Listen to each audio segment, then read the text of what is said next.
তাই তো দিদি আমরা খানিকক্ষণ একটু বিশ্রাম করি। তাই তো মানবের ছবি থেকে দর্শক মন্ডলী সমস্ত রাজকন্যারা ছড়া মানসিকতা করার জন্য কল্যাণের জন্য অপেক্ষায় রইলেন। আর সেই পত্নী সেই কুরুক্ষেত্রের মহাযোদ্ধা কর্ণের দ্বিতীয় স্ত্রী সুপ্রিয়া, তিনি নিজ মৃত স্বামীর সঙ্গে মা বলিনী হয়ে নিজ গৃহের দিকে আগমন করছে।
আমার যেদিকে দুটি নয়ন যাবে আমি সেদিকে চলে যাব।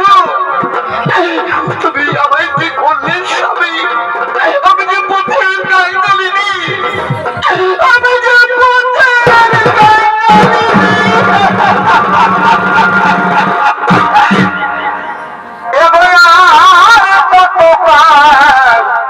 তুমি কাদা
কথা বলছো তখন রাজকন্যা,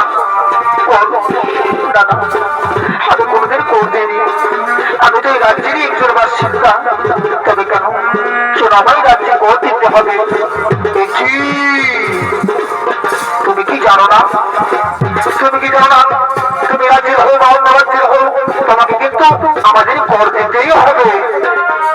কি বলছো তোমরা, কি বলছো রাজকন্যা? তোমরা এই ভাগিনী অপরাধের স্ত্রীর কাছে তোমরা কর নেবে, তোমরা ভাগিনী অপরাধের স্ত্রীর কাছে তোমরা কর নেবে? তুমি অপরাধের স্ত্রী, তুমি অপরাধের স্ত্রী? ওরে বল, সেই অপরাধে যে গৌরবের পক্ষে যুদ্ধ করেছিল, সে অপরাধ যে গৌরবের পক্ষে আমাদের পিতা বনবাসে পাঠিয়েছিল, সমস্ত বংশ ধ্বংস করে পরিকল্পনা করেছিল, তার স্ত্রী তুমি? কে এই নারীকে ছেড়ে দেওয়া চলবে না। আমাদের পিতা হল তাদের চরম প্রতিশোধ নেবো আমরা। আমাদের পিতা হল তাদের আমরা চরম প্রতিশোধ নেবো। তুমি ঠিক কথাই বলেছো। আমরা আমাদের পিতা ফল চরম প্রতিশোধ নেবো দিদি। আমরা আমাদের পিতা ফল চরম প্রতিশোধ নেবো। আমরা কি কথা বলছো? রাজকন্যা কোন ক্ষেত্রে যুদ্ধ অপরাধের বন্ধ হয়ে গেছে। সমস্ত বরণদের পরাজয় হয়েছে। তোমরা জয়লাভ করেছো। এখন আমি অপরাধের সব বলতে পারছি না। আর এখন তোমরা আমার কাছে কর দেবে না। না আমার কাছে কিছু নেই কর দেওয়ার মতো। তোমরা আমায় ছেড়ে দাও না রাজকন্যা। তোমরা আমায় ছেড়ে দাও।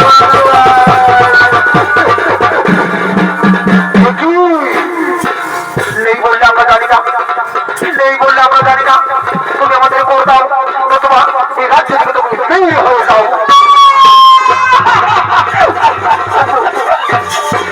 রাজকন্যা তোমরা রাজ্য থেকে আমায় বের করে দিও না। এই রাজ্য থেকে আমি কোথায় চলে যাবো? রাজকন্যা তবে ঠিক আছে, তাই হবে। আমি নগর নগরী ভিক্ষে করবো।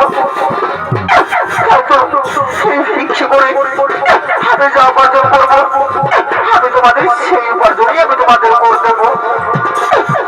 তাই তো নগরবাসী ভাইয়েরা রাতে থাকার জন্য আমায় কর দিতে হবে। সেই কোনো মিথ্যার খেলা বলো না গো। আমি অন্য করতে পারি না।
সেই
রাজকন্যা রাজকন্যা রাজকন্যা আমি গোবর গোবর না আমি ভিক্ষু করে এনেছি রাজকন্যা রাজকন্যা তোমাদের উপর ওই সামান্য বড় হবে না ওই সামান্য বড় হবে না আমাদের আরো করে দেবো আর যদি কোনদিন আমার তাহলে রাজ্য থেকে তুমি হয়ে যাবো হয়ে যাবো হয়ে যাবো হয়ে যাবো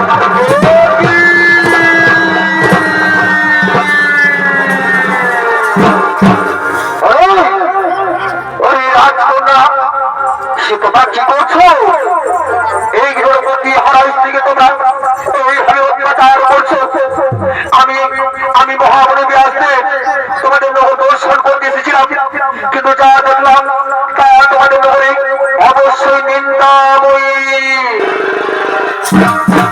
কি বলিব কি বলিব কিসের নিন্দাময়ী আমরা তো পৌঁছেছি মাত্র কি রাজকন্যা একই রাজকন্যারা যুধিষ্ঠির ভীম অর্জুন নকুল সহদেব যখন এই রাজ্যের রাজা ছিলেন তখন এই রাজ্যের কোনো প্রজাকে কর দিতে হতো না আর তোমরা একজন বিধবা স্ত্রীর কাছে কর দিয়েছো আমি তোমাদের অভিশাপ দেবো আমি তোমাদের এই মধ্যে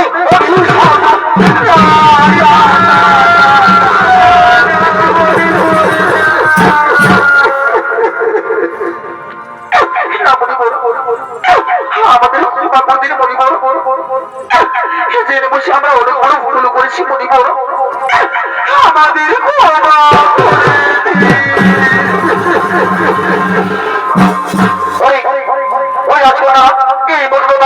এই মর্যাদা আমার সর্ব থেকে দূর হয়ে যাও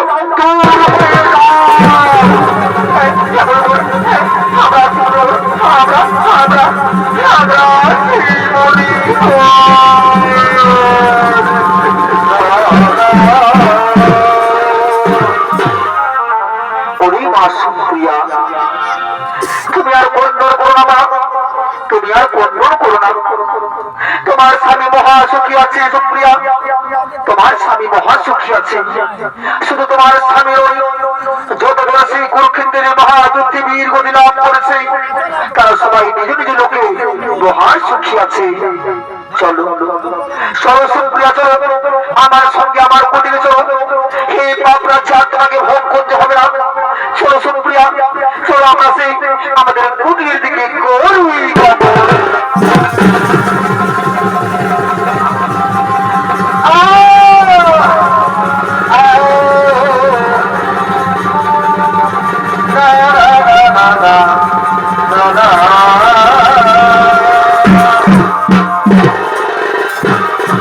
তাই মানবের সঙ্গীতে তুমি দর্শক মন্ডলী ওদিকে ভীম অর্জুন নকুল সহদেব ও দ্রৌপদী সেই সময় গর্ভ থেকে পড়ে একে সকলে মৃত্যুবরণ করেছে তাই দিকে তাদের মৃত্যু আত্মারা তাই তখন মৃত্যুর পর তাদের মৃত্যু আত্মারা এত করে সেই নরকের দিকে আগমন করছে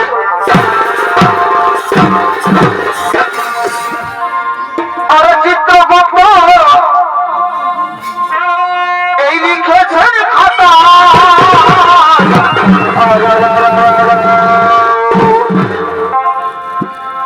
এই চিত্রগুপ্ত এই লিখেছেন খাতা এই হলে হবে না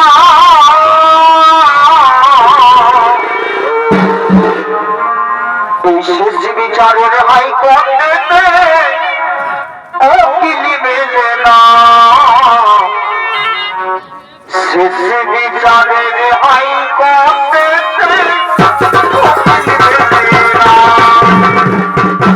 চিত্রগুপ্ত লিখেছেন কথা চিত্রগুপ্ত লিখেছেন কথা বললে হবে না শেষ বিচারের হাইকোর্টে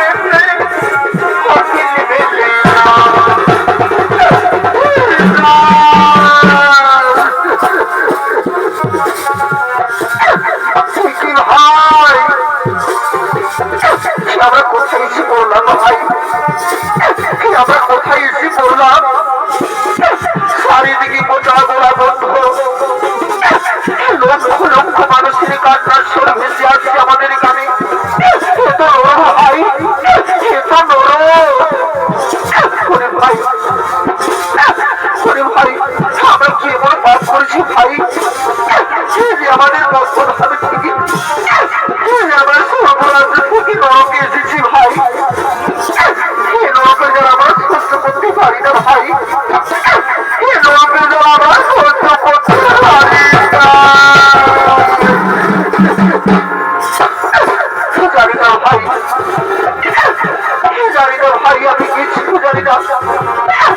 আমরা এইখানে অপেক্ষা করবো ভাই। শোনো ভাই, শোনো, এই নরকের মধ্যে আমরা খানিকক্ষণ বিশ্রাম করবো ভাই। ওদিকে মহারাজ জমেন, ওদিকে মহারাজ জমার করে আমরা তাকে জিজ্ঞেস করবো যে আমরা বর্তমানে কি কোনো পাপ করেছিলাম যে আমাদের নরকে আসতে হলো ভাই, আমাদের নরকে আসতে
আগমন করছে।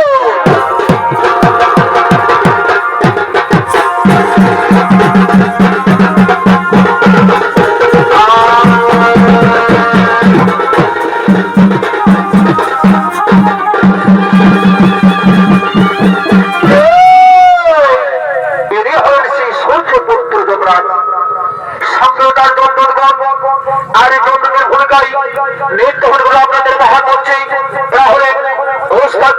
সরকারের দুই ভাই, দুই তরুণ নৃত্যশিল্পী, নৃত্যশিল্পী সন্দীপ সিং সর্দার ও সূর্য সিং সর্দার। আর জগতের ভূমিকায় আপনাদের মহান মঞ্চে ছড়ি তৈরি করে যাবেন। উনি হলেন আপনাদের সকলকে সুপরিচিত সনাম ধন্য নৃত্যশিল্পী ওস্তাদ দীপক সিং সর্দার।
চিত্রগুপ্ত এই বর্তমান সম্মুখে করহ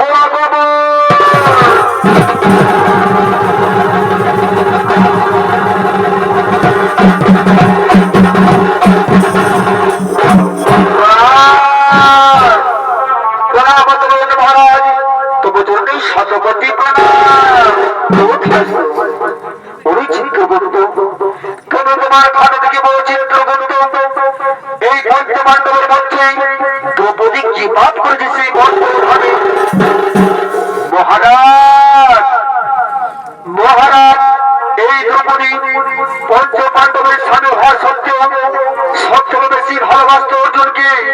তাই তো এই অসম ভালোবাসায় হল তার অপরাধ, এই অসম ভালোবাসা হল তার মহাপাপ। ওরে দুধগুণ, ওরে দুধগুণ, তোমরা দ্রৌপদীকে মারতে মারতে সেই বৌদ্ধ নদীর দিলে ফেলে দাও।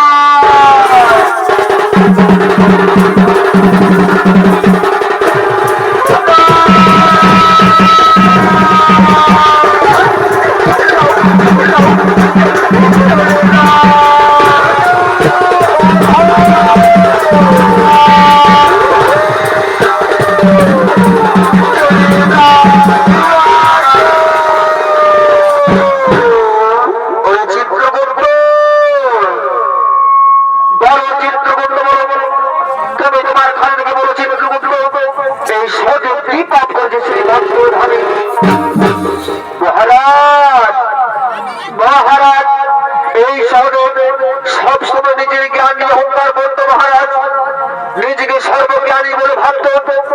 এই ত্রিভুবনে কেউ সর্বজ্ঞানী নয় মহারাজ, এই সর্বজ্ঞানী ভাবার মহাপাপ করছে সহদেব। তাই বলুন মহারাজ, এই সহদেবকে কি শাস্তি দেওয়া হবে? ওরে দুধগুণ, ওরে দুধগুণ, তোমরা এই সহদেবের মস্তকে সহস্র বসুল দিয়ে আঘাত করো।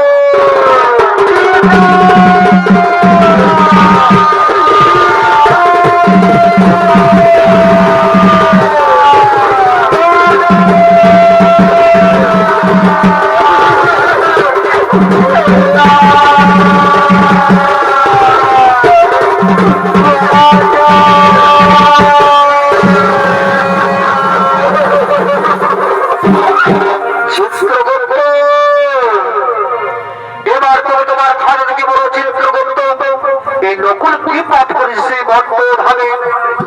মহারাজ মহারাজ, এই নকুল নিজের রূপ যৌবনে অহংকার করতো। মহারাজ নিজেকে সব থেকে বড় রূপবান ব্যক্তি হিসেবে গণ্য করতো। তাই তো এই রূপবান ব্যক্তি গণ্য করে তার মহার অপরাধ। বলুন মহারাজ, একে কি শাস্তি দেওয়া হবে? ওরে দুধগুণ, ওরে দুধগুণ, তোমরা এই নকুলকে শিমুর কাছে গেলে ব্যত্রাঘাত করো।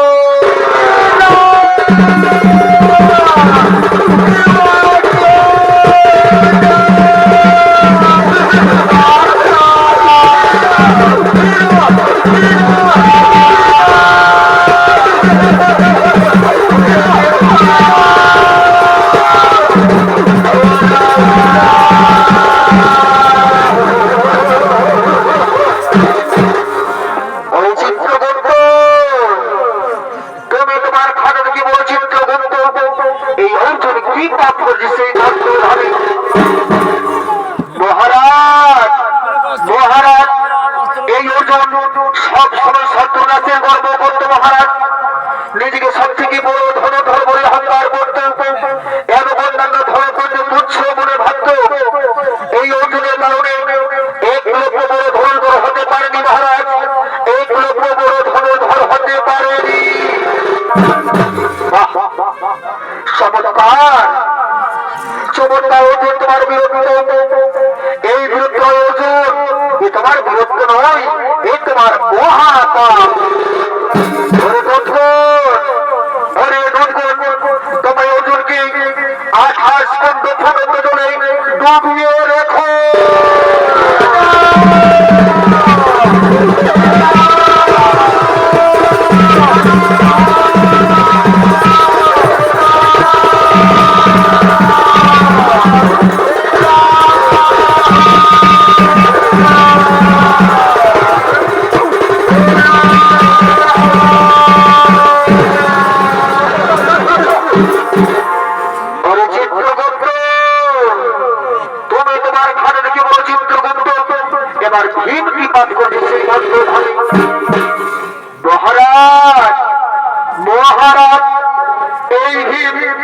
নিজের ক্ষুধা নিবারণের জন্য আর পাঁচজনের ক্ষুধার কথা চিন্তা করতেন না মহারাজ। আর কেউ ক্ষুধার্ত থাকলেও তার কথা কখনো ভাবতেন না, শুধু নিজের উদর মন্দির কথা সবসময় ভাবতেন মহারাজ, সবসময় নিজের কথাই মনে ভাবতেন। ও কাইতো কাইতো, ওরে দুর্গণ, ওরে দুর্গণ, তোমরা ভীমের শরীরে সমস্ত বড় বড় হাতন্ড ঘাত করে তাতেও যদি না হই তবে উল্টো দিক থেকে আর দিয়ে আঘাত করো।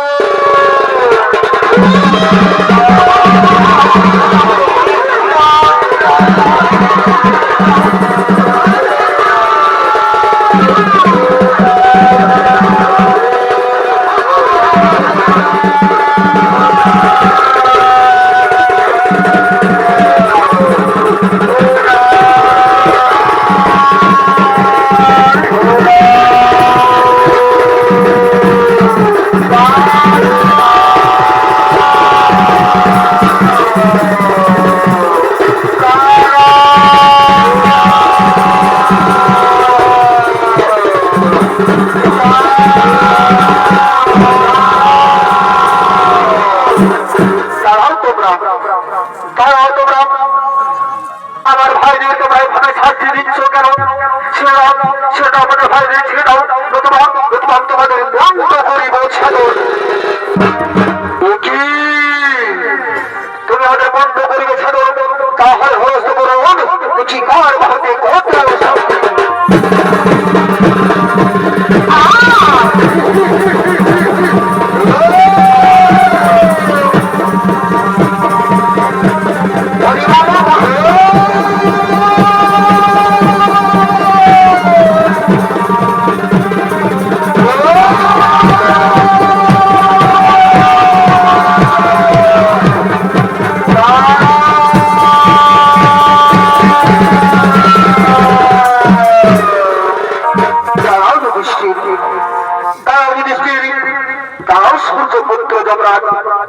তোমরা যুদ্ধ করো না, তোমরা তোমাদের যুদ্ধ বন্ধ করো। সঙ্গে সঙ্গে যুধিষ্ঠির বলে উঠলেন, মহাদেব আমার সম্মুখে আমাদের ভাইয়ের উৎপাদ আমি সহ্য করতে পারি না, তাই তো বাধ্য হয়ে আমি রণ করতে বসেছি। সঙ্গে সঙ্গে যমরাজ বলে উঠলেন, মহাদেব আমি আমার কর্ম করছি মাত্র মহাদেব, সেটা আমার কিছুই অপরাধ নেই। সঙ্গে সঙ্গে দেবাদিনী মহাদেব বলে উঠলেন, বুঝেছি বুঝেছি, ওরে যুধিষ্ঠির, ওরে যমরাজ, তোমরা তোমাদের যুদ্ধ বন্ধ করো, তোমরা তোমাদের যুদ্ধ বন্ধ করো। ওরে যুধিষ্ঠির, তোমার ভাইরা সকলে পাপ কাজ করেছিল বলে তাদের নরক যন্ত্রণা ভোগ করতে হয়েছে। এর আগে কৌরবেরা নরক যন্ত্রণা ভোগ করে স্বর্গযজ্ঞ দেখছেন, তাতে এবার তোমরা নরক যন্ত্রণা ভোগ করে তোমরা সেই স্বর্গের দিকে আগমন করবে। ওরে যুধিষ্ঠির, ওরে যুধিষ্ঠির, তুমিও কুরুক্ষেত্রের মহাযুদ্ধে, তুমি সেই কুরুক্ষেত্রের মহাযুদ্ধের সময় মিথ্যা কথা বলেছিলে, তাকে তোমাকেও নরক যন্ত্রণা দর্শন করতে হলো। মনে রেখো, মনে রেখো, যে পাপ করবে তাকেই নরক যন্ত্রণা ভোগ করতে হবে। তাই তো তোমাদের নরক যন্ত্রণা ভোগ করা হয়ে গেছে। এবার তোমরা এবার তোর সেই স্বর্গপুরের দিকে আমরা করবো গমন।